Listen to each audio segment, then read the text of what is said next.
여러분 한 주간 평안하셨죠? 시편 산책 시편 118편입니다. 하나님 말씀 봉독해 드립니다. 여호와께 감사하라. 저는 선하시며 근제하심이 영원함이로다. 이제 이스라엘은 말하기를 근제하심이 영원하다 할지로다. 이제 아론의 집은 말하기를 근제하심이 영원하다 할지로다. 이제 여호와를 경외하는 자는 말하기를 근제하심이 영원하다 할지로다. 내가 고통 중에 여호와께 부르짖었더니 여호와께서 응답하시고 나를 광활한 곳에 세우셨도다. 여호와는 내 편이시라. 내게 두려움이 없나니 사람이 내게 어찌할꼬. 여호와께서 내 편이 되사 나를 돕는 자 중에 계시니 그러므로 나를 미워하는 자에게 보응하시는 것을 내가 보리로다. 여호와께 피함이 사람을 신뢰함보다 나으며 여호와께 피함이 방백들을 신뢰함보다 낫도다. 열방이 나를 에워쌌으니 내가 여호와 이름으로 저희를 끊으리로다. 저희가 나를 에워싸고 에워쌌으니 내가 여호와 이름으로 저희를 끊으리로다. 저희가 벌과 같이 나를 에워쌌으나 가시덤불에 불같이 소멸되었나니 내가 여호와 이름으로 저희를 끊으리로다. 내가 나를 밀쳐 넘어뜨리라 하였으나 여호와께서 나를 도우셨도다. 여호와는 나의 능력과 찬송이시오 또 나의 구원이 되셨도다. 의인의 장막에 기쁜 소리 구원의 소리가 있으며 여호와의 오른손이 권능을 베푸시며 여호와의 오른손이 높이 들렸으며 여호와의 오른손이 권능을 베푸셨도다. 내가 죽지 않고 살아서 여호와의 행사를 선포하리로다. 여호와께서 나를 심히 경책하셨어도 죽음에는 붙이지 아니하셨도다. 내게 의의 문을 열지어다. 내가 들어가서 여호와께 감사하리로다. 이는 여호와의 문이라 의인이 그리로 들어가리로다. 주께서 내게 응답하시고 나의 구원이 되셨으니 내가 주께 감사하리로다. 건축자의 버린 돌이 집 모퉁이의 어릿돌이 되었나니 이는 여호와의 행하신 것이요 우리 눈에 기이한 바로다. 이날은 여호와의 정하신 것이라 이날은 우리가 즐거워하고 기뻐하리로다. 여호와여 구하옵나니 이제 구원하소서. 여호와여 우리가 구하옵나니 이제 형통케 하소서. 여호와 이름으로 오는 자가 복이 있으며 우리가 여호와의 집에서 너희를 축복하였도다. 여호와는 하나님이시라. 우리에게 비추셨으니 줄로 행사를 제단줄에 맬지어다. 주는 나의 하나님이시라. 내가 주께 감사하리이다. 주는 나의 하나님이시라. 내가 주를 높이리이다. 여호와께 감사하라. 그는 선하시며 인자하심이 영원함이로다. 아멘. 자, 오늘은 하나님은 내 편이시라 라고 하는 제목으로 말씀을 나누려고 합니다. 시편 118편은 종교교육자 마틴 루터가 아주 좋아했던 시편입니다. 그가 말하기를 이것은 내가 사랑하는 나의 시입니다. 진실로 이 시는 여러 차례 나에게 도움을 주었던 시입니다. 이 시는 황제도 군왕들도 지혜자도 모사도 성자들도 나를 도우려 하지 않을 때 많은 고통으로부터 나를 건져줬던 시입니다. 라고 이렇게 말했습니다. 시편 118편은 루터에게만 그렇게 유익을 준 시편이 아닙니다. 루터에게만 고통당할 때 구원해주고 도움을 줬던 것이 아니라 모든 사람에게 용기를 주고 희망을 주었던 시편입니다. 하나님 편의 선자를 도우시는 하나님의 능력에 대해서, 하나님의 성품에 대해서 이야기를 하고 있습니다. 6절과 7절을 보면 여호와는 내 편이시라 라고 이렇게 고백하고 있습니다. 자신의 문제를 하나님께 맡겼기 때문에 하나님께서 해결해 줄 것을 확실하게 믿고 있습니다. 하나님이 내 편이라고 하는 것은 나도 하나님 편에 서겠다라고 하는 강렬한 적극적인 자세를 나타내고 있습니다. 하나님 편에 서는 것이 모든 문제를 푸는 지름길이라는 것을, 열쇠라는 것을 알아야 합니다. 잘못된 곳에 서서 아무리 부르짖어야 하나님이 아닌 다른 곳에 가서 기웃기웃해야 아무 도움이 되지도 않습니다. 오히려 문제가 더 커지고 수렁에 깊이 빠질 뿐입니다. 잘못된 곳에 서니까 문제가 해결되는 것이 아니라 오히려 문제들이 더 크게 발생하는 것을 깨달아야 합니다. 그렇기 때문에 늘 내가 하나님 편에 서 있는가를 알아야 하는 것이죠. 여러분, 남북전쟁 때 링컨 대통령에게 많은 사람이 기도했습니다. 대통령님, 우리가 기도합니다. 하나님 우리 편에 서게 해달라고 우리가 계속 기도합니다. 라고 하자 링컨 대통령이 아니요, 우리가 하나님 편에 서겠다고 결정하고 기도해야 합니다. 라고 이야기한 것을 볼 수 있습니다. 하나님이 내 편이라고 믿는 인생은 결코 외롭지 않습니다. 결코 두려움이 없습니다. 오늘 본문에도 얘기했지만 사람이 내게 무엇을 하겠는가? 어떻게 하겠는가? 하나님이 내 편이신데, 하나님이 나의 도움이신데, 하나님이 나의 능력인데 이렇게 고백하고 있습니다. 하나님 편에 서 있다라고 하는 인생은 결코 부족함이 없는 것입니다. 자, 오늘 그렇다고 오늘 시편을 보면 시편 기자는 어떤 상황이 있었을까요? 7절을 보면 미움을 받고 있었습니다. 주위에 원수들이 많아요. 나를 미워하는 자들이라고 있습니다. 나를 미워하는 원수들이 나를 그냥 두겠습니까? 기회만 되면 나를 넘어뜨리고 나를 해하려고 꿍꿍이를 하는, 또 뒤에서 이렇게 홀을 파고 우리로 하여금 쓰러지게 하는 그런 일들을 많이 만들어내고 있습니다. 쉽지 않습니다. 원수들에 의해서 아주 둘러싸여 가지고 고통을 당하고 있어요. 마치 말벌떼들이 내 주위에 왱왱거리고 날아다니는 것 같다고 얘기합니다. 저희가 벌과 같이 나를 에워쌌으나, 11절에 저희가 나를 에워싸고 에워쌌으니라고 이야기하는 것을 볼 수 있습니다. 결코 쉬운 상황이 아닙니다. 원수들이 나를 언제든지 말벌과 같이 나를 쏘려고 또 나를 넘어뜨리려고 하는 상황에 있는 것을 볼 수 있습니다. 자, 이때 두려움이 있지만, 곤고하지만, 어렵지만 시편 기자는 눈을 들어 하나님을 바라보고 있습니다. 그러면서 고백하죠. 여호와는 내 편이라. 하나님이 나와 함께한다. 이것이 그에게 담대함과 두려움과 걱정이 없게 했습니다. 여호와는 내 편이시라. 주는 나의 하나님이시라. 시편 23편 1절에 여호와는 나의 목자시니 내가 부족함이 없다. 나의 목자이기 때문에 부족함이 없다는 것이에요. 27편 1절에는 여호와는 나의 빛이요 나의 구원이시니 내가 누구를 두려워하리요. 여호와는 내 생명의 능력이시니 내가 누구를 무서워하리요. 이 말들을 생각하면서 사도 바울은 로마서 8장 31절에 그런즉 이 일에 대하여 우리가 무슨 말 하리요? 만일 하나님이 우리를 위하시면 누가 우리를 대적하리요? 아멘. 그렇습니다. 하나님이 나의 왕이 되시고 나의 아버지가 되시고 나의 하나님이 되시고 내 곁에 계시다면 세상에 어떤 자들이 나를 해할 수 없습니다. 내 머리털 하나 상할 수 없고 하나님이 허락하지 않고서는 나를 도무지 해할 길이 없는 것이죠. 얼마나 이게 확신을 주고 힘을 주는 위로가 되는 말씀입니다. 이렇게 시편 기자는 하나님께 여호와는 내 편이라 고백하고 있습니다. 그리고 이렇게 하나님께 기도했는데 하나님이 응답하셨어요. 5절에 보니까 내가 고통 중에 여호와께 부르짖었더니 여호와께서 응답하시고 나를 광활한 곳에 세우셨도다. 아마 마치 막 좁은 곳에서 어찌할 뻔 몰라 사면초와 같은 데서 어찌할 뻔 모르고 있는 두려움 속에 있을 때 하나님께 주여 도와달라고 기도를 했겠죠. 그랬더니 하나님이 그를 번쩍 들어서 넓은 광활한 곳에 하나님이 그를 세워놓고 동서사방을 보게 하셨다는 것이에요. 하나님은 어려울 때 적시적소에 하나님께서 도와주십니다. 그래서 히브리서 4장 16절에 때를 따라 돕는 은혜를 얻기 위해서 은혜의 보좌 앞에 나가라는 것이에요. 하나님께 부르시자는 것이에요. 하나님께 가까이 가라는 거예요. 하나님 내가 왔습니다.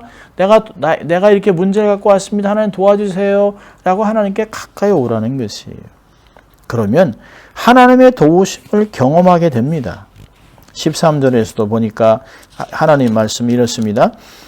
내가 나를 밀쳐 넘어뜨려 하였으나 여호와께서 나를 도우셨도다. 구원이 되셨도다. 여호와 이름으로 능력을 베푸셨도다. 라고 하는 말을 계속하고 있어요. 하나님의 오른손이 권능을 베푸시는도다. 아멘. 하나님의 어려운 오른손이 나를 들어 구원하는 것뿐만 아니라 원수를 치고 우리에게 승리를 주신다는 것이에요. 성경에는 축복의 손, 의로운 손, 권능의 손, 하나님의 손에 대해서 많이 기록하고 있습니다. 우리에게 공급하시는 손, 우리를 바르게 하고 우리를 세우시고 일으키고 치료하는 손이라는 말을 계속하고 있습니다. 이 하나님의 권능의 손으로 베푸시는 게 뭘까요? 구원하시고 보호하시고 인도하시고 치료하시고 이 놀라운 일을 하나님이 해주겠다는 것이에요. 누구들에게? 하나님께 가까이 하는 택한 백성들에게 하나님이 하시는 것입니다. 자, 그런데 하나님께서 그렇게 보호도 하시고 구원도 하시지만 경책도 합니다. 징계도 합니다. 18절을 보면 여호와께서 나를 심히 경책하셔서도 죽음에는 붙이지 아니하셨도다. 하나님이 우리의 죄를 지적하기 위하여 우리를 징계하세요. 아주 매섭게 징계할 때가 있습니다. 나이가 많아 성숙해질도록 하나님의 징계의 강도는 강해집니다. 어린애들이야 소리 지르고 뭐 이놈 하면 두려워하겠지만 어른들한테는 그렇지 않아요. 피부에 와닿아서 뼛속 깊이 경험할 수 있도록 피리 흘리게 할 때도 있습니다.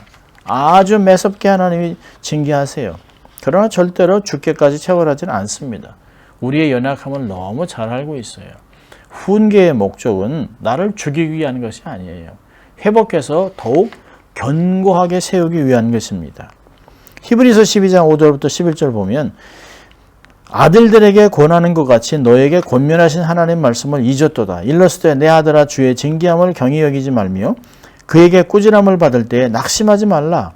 주께서 그 사랑하는 자를 징계하시고 그의 받으시는 아들마다 채찍질하심이라 하였으니 너희가 참음은 징계를 받기 위함이라. 하나님의 아들과 같이 너희를 대우하시나니 어찌 아비가 징계하지 않은 아들이 있으리요. 징계는 다 받는 거니여들 너에게 없으면 사생자여 참 아들이 아니니라. 또 우리 육체의 아버지가 우리를 징계하여도 공경하였거늘 하물며 모든 영의 아버지께 더욱 복종하여 살려 하지 않겠느냐. 저희는 잠시 자기의 뜻대로 우리를 징계하였거니와 오직 하나님은 우리의 유익을 위하여 그의 거룩하심에 참여케 하시느니라. 무릇 징계가 당시에는 즐거워 보이지 않고 슬퍼 보이나 후에 그로 말미암아 연단한 자에게는 의의 평강의 열매를 맺나니. 미래에 덕을 세우고 열매를 맺고 승리의 열매를 맺기 위해서 하나님이 징계하신다는 것이. 그럼 징계하는 자가 더 아프겠습니까? 징계를 당하는 자가 아프겠습니까? 어릴 때는 몰라요. 미숙할 때는 때리는 게 야속하죠.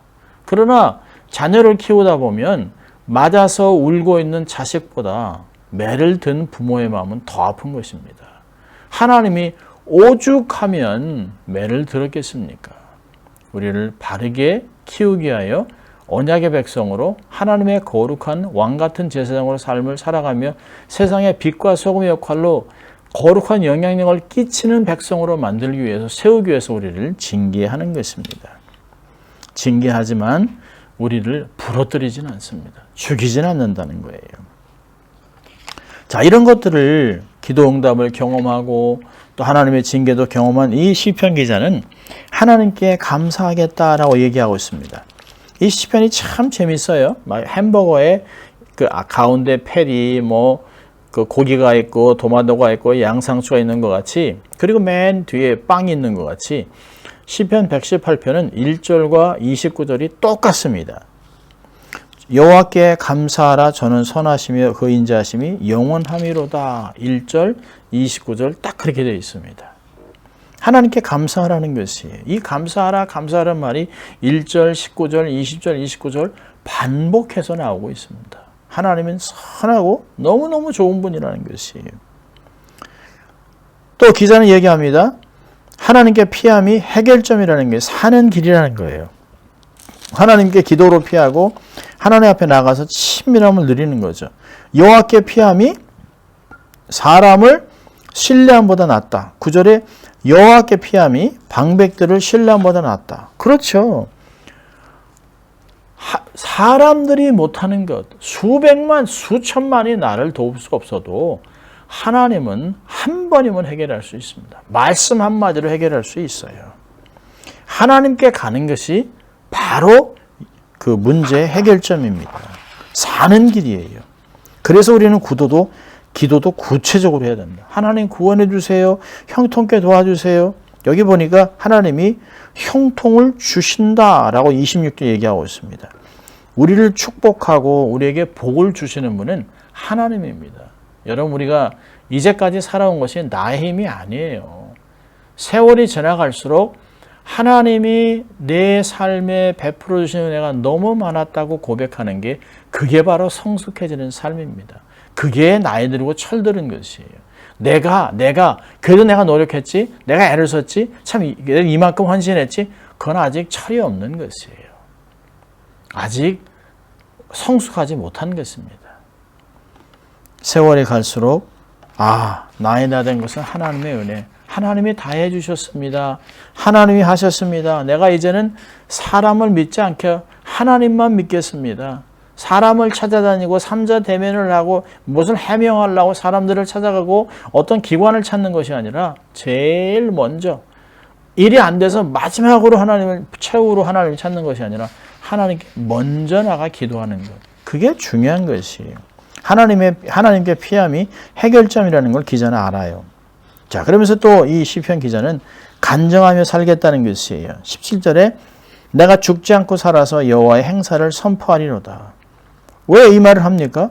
하나님이 나를 경책했어도 나를 회복하고 죽이지 않았기 때문에 생명을 연장해 주셨기 때문에 하나님이 내게 응답하신 기도 응답 주신 은혜, 하나님의 도우심, 이 모든 은혜를 선포하며 살겠다는 거예요. 때를 얻었든지 못 얻든지 복음을 증거하고 사는 날 동안 하나님의 선하심, 세상으로 하여금 내 삶, 내 언어, 내 관계를 통해서 하나님의 선하심을 맛보게 하는 그런 삶을 살겠다라고 이야기하는 것입니다. 삶이 복음이 되는 삶, 그리스도의 향기가 되고 그리스도의 편지가 되는 그런 삶을 이야기하고 있습니다. 그러면서 24절에 기뻐하고 즐거워하겠다. 여러분, 하나님을 정말 믿는 사람들이라면 뭘 그래 내 천짜리 그리고 세상 죄를 지고 간 어린 양같이 살아가는 것이 아니에요. 주님이 다 그렇게 하셨어요. 그렇기 때문에 내가 모든 짐을 맡기고 염려를 맡기고 주 안에서 기뻐하고 즐겁게 삶을 살아가는 것입니다. 자, 오늘 시편을 통해서 우리가 두 가지만 우리가 적용해 본다면 첫째로는 하나님 편에 서라는 것이에요. 여러분, 숫자가 중요한 게 아니에요. 돈이 중요한 것이 아니에요. 학력, 지위 이런 건 아무것도 아닙니다. 바람 한번 탁 불면 하나님이 머리 한번 탁 치시면 아무리 학박사가 10개라도 아무 소용없어요. 다 기억력도 날아가는 것이에요. 하나님이 도와주시니까 기억력도 있고 살아가는 것이에요. 하나님 편에 서는 것이에요. 하나님과 함께하면 다수가 되는 것이에요. 여러분, 골리앗과 하고 있는 수많은 블레셋들들 하나님이 한 방에 치면 아무것도 아니에요. 다윗이 얘기하잖아요. 너는 창칼로 나오지만 나는 만군의 여호와의 이름으로 내게 간다.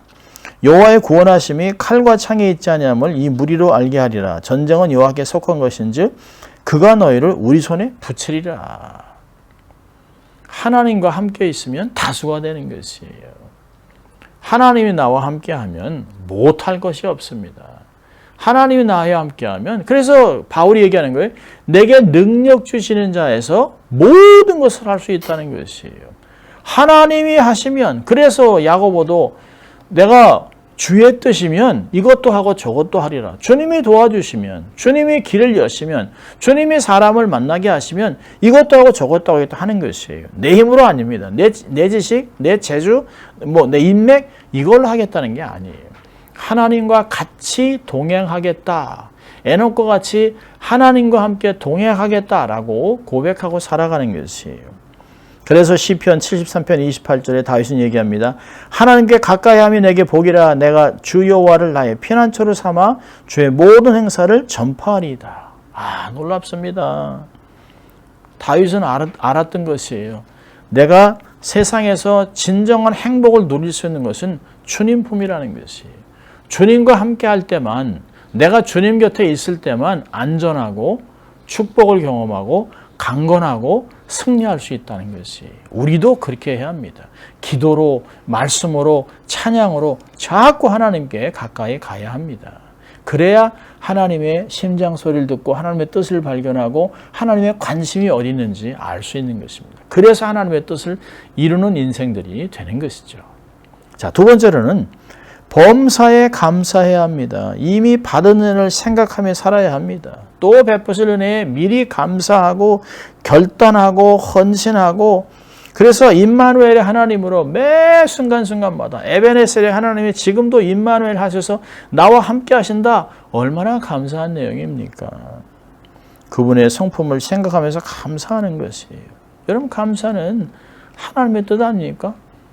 항상 기뻐하고 쉬지 말고 기도하고 범사에 감사하라. 이것이 그리스도 안에서 너희를 향한 하나님의 뜻이니라 그랬습니다. 하나님의 뜻을 이루고 살아가는 것, 감사하는 것입니다. 신앙생활에 어떤 칼라가 드러나는 것은 감사하는 것이에요. 크든 작든 모든 순간에 하나님께 감사합니다 라고 고백하는 것이에요. 이 세상을 떠나면서도 하나님 정말 감사해요.